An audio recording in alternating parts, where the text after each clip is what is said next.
लावण्या की चाल पार्ट 20। तुम्हें कैसे पता कि वेदु को पैर में चोट आई है? तुम तो वहां नहीं थी। अद्विक लावण्या को देखकर पूछता है तो लावण्या हड़बड़ा जाती है और हकलाते हुए कहती है, वो मुझे कुछ लोगों से पता चला। तभी। बाय द वे वो ठीक है, बस पैर में फ्रैक्चर हो गया है, कुछ दिन तक कॉलेज नहीं आ पाएगी। अद्विक कहता है तो लावण्या के होठों पर मुस्कुराहट खेल जाती है, जिसे वो जल्दी से छुपा भी लेती है। जैसा सोचा था वही हुआ। चलो, कम से कम मेरा धक्का देना कुछ तो काम आया। अद्विक की बात सुनकर लावण्या अपने मन में कहती है और याद करने लगती है कि कैसे लाइब्रेरी से लौटते वक्त उसे वेदिका अद्विक को ढूंढते नजर आई और उसने गुस्से में मौका देखकर वेदिका को पीछे से धक्का दे दिया। लावण्या कहाँ खो गई? अद्विक, जो कब से लावण्या को आवाज लगा रहा था, उसे कहीं खोया देखकर हिलाते हुए कहता है, नहीं, कहीं नहीं। लावण्या होश में आकर कहती है, ठीक है, चलो क्लास चलते हैं। अद्विक कहता है तो लावण्या उसे रोकते हुए कहती है, अद्विक, आज कोई क्लास नहीं लगेगी, सारे टीचर्स प्रिंसिपल ऑफिस में मीटिंग में बिजी हैं। ओह ठीक है, फिर मैं वापस जाता हूँ, वेदु को मेरी जरूरत होगी।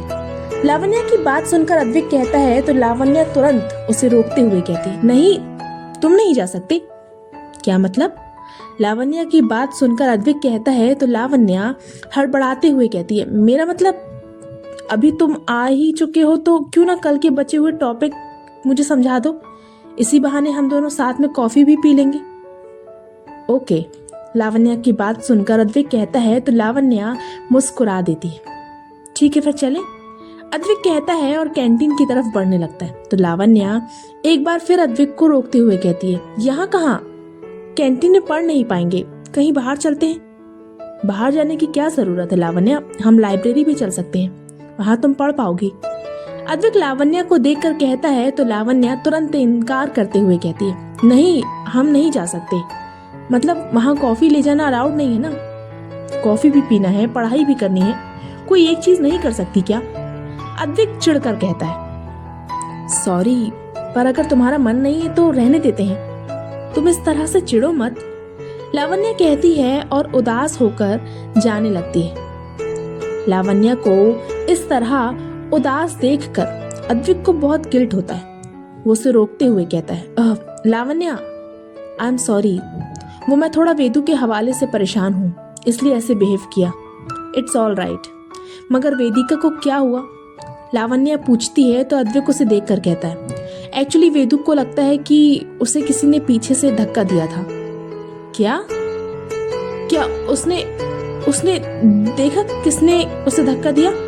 लावण्या अद्विक की बात सुनकर एकदम से डर जाती है और हकलाते हुए कहती है, नहीं, उसने नहीं देखा, मगर उसे ऐसा फील हुआ, बस इसीलिए परेशान हूँ। आज तक ऐसा नहीं हुआ, फिर अचानक वेदु को कौन तकलीफ पहुंचाना चाहेगा?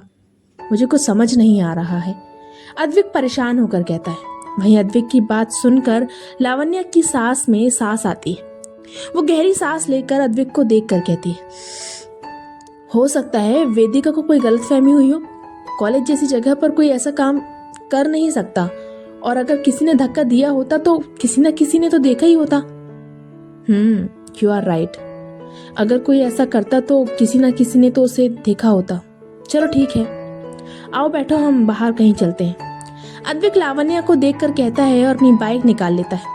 लावण्या अद्विक की बाइक पर बैठती है और दोनों बाहर निकल जाते हैं। अरे अद्विक! मीरा, जो अभी अभी कॉलेज आई थी, वो अद्विक को लावण्या के साथ जाते देखकर आवाज लगाती है, मगर अद्विक आवाज सुन नहीं पाता और निकल जाता है। यह अद्विक इस लावण्या के साथ कहाँ जा रहा है? मीरा अपने मन में खुद से कहती है और सोच में पड़ जाती है। तभी कोई पीछे से आकर उसकी आंखों को अपने हाथों से ढक लेता है। विव, क्या कर रहे हो? अपना हाथ हटाओ, मीरा बिना पलटे कहती है तो उसके पीछे खड़ा विव, जिसने मीरा की आंखें अपने हाथों से ढक रखी थी, वो मीरा के सामने आते हुए कहता है, यार मीरू, तुम्हें पता कैसे चल जाता है कि ये मैं ही हूँ?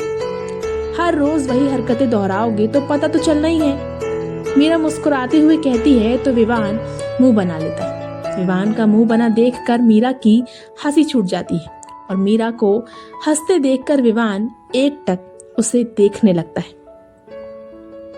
क्या हुआ, इस तरह से क्यों देख रहे हो?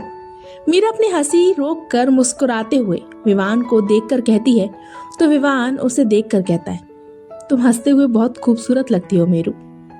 विवान की बात सुनकर मीरा तुरंत अपनी नजरें विवान पर से हटा लेती है।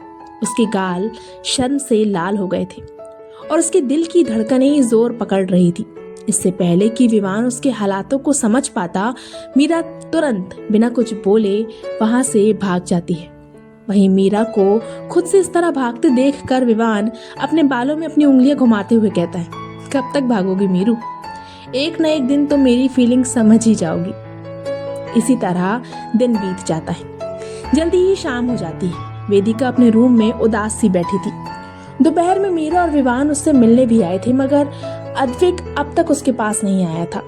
वो उससे मिलना चाहती थी, उसके घर जाना चाहती थी, मगर पैर में प्लास्टर बंधे होने की वजह से वो ऐसा कर नहीं पा रही थी। वेदिका, चलो बेटा डिनर कर लो। अशोक जी अपने हाथ में खाने की प्लेट लिए हुए वेदिका के रूम में आकर कहते हैं, तो वेदिका बिना कुछ बोले अपना मुंह घुमा लेती है। क्या हुआ, कोई बात है? अशोक जी वेदिका को देखकर पूछते हैं, तो वेदिका उन्हें देखकर कहती है, दादू मुझे बिल्कुल अच्छा नहीं लग रहा है। सुबह से मैं एक ही जगह पर हूँ, मैं बोर हो रही हूँ। वेदिका की बात सुनकर अशोक जी मुस्कुरा देते हैं। वो कुछ कह नहीं पाते। बात भी सही थी।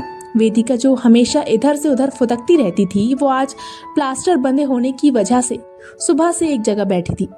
कोई बात नहीं बेटा, अब जो हो गया उसे तो बदल नहीं सकते, लेकिन हाँ जल्दी से ठीक हो जा सकते हैं।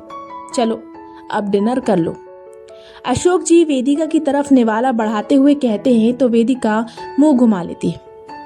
नहीं, मुझे नहीं खाना, मेरा मन नहीं है।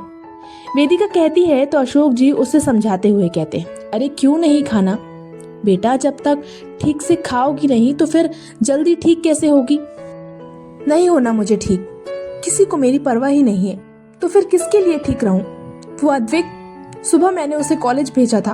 कब का कॉलेज खत्म हो चुका है, शाम हो चुकी है, रात होने वाली है, मगर उस महाशय को तो मेरी कोई चिंता ही नहीं है। अभी तक अपने दर्शन नहीं दिए।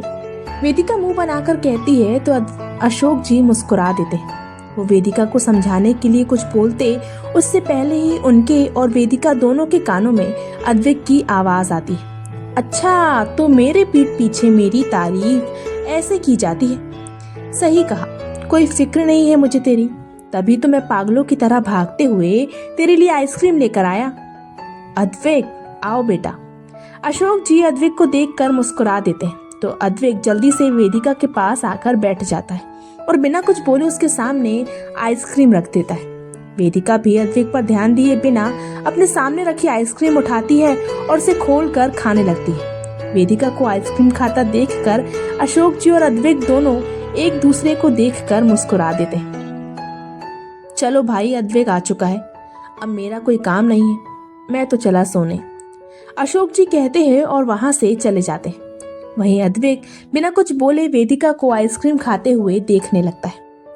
थोड़ी देर बाद वेदिका की आइसक्रीम खत्म होती है, तो अद्विक वेदिका को देखकर पूछता है, कैसी थी? यम कहकर वेदिका अपनी जीभ बाहर निकालकर अपने होठों के चारों ओर घुमाकर आसपास लगी हुई आइसक्रीम भी चाट लेती है। वहीं वेदिका की हरकत देखकर अद्विक मुस्कुरा देता है। सचमुच उसकी वेदू पागल थी। चल अब खाना खा ले। अद्विक वेदिका की तरफ देखकर कहता है, तो वेदिका मुंह बनाकर कहती है, आइसक्रीम के बाद खाना कौन खाता है? वेदिका खन्ना। वेदिका का सवाल सुनकर अद्विक तुरंत कहता है, तो वेदिका उसे देखने लगती है और फिर दोनों की एक साथ हंसी छूट जाती है।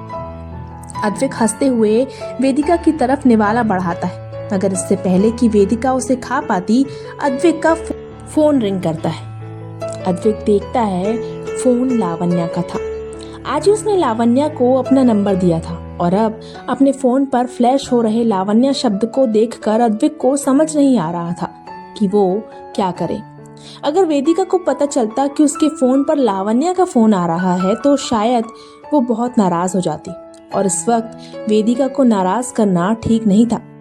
वो एक नजर फोन को देखकर वेदिका की तरफ देखता है, तो वेदिका मुस्कुराते हुए कहती, तुम जाकर बात कर लो, मैं अपने हाथ से खा लूंगी, पक्का? अद्विक कहता है तो वेदिका हाँ में सिर हिला देती है। ठीक है, तो फिर मैं घर जा रहा हूँ, कल मिलता हूँ तुझसे।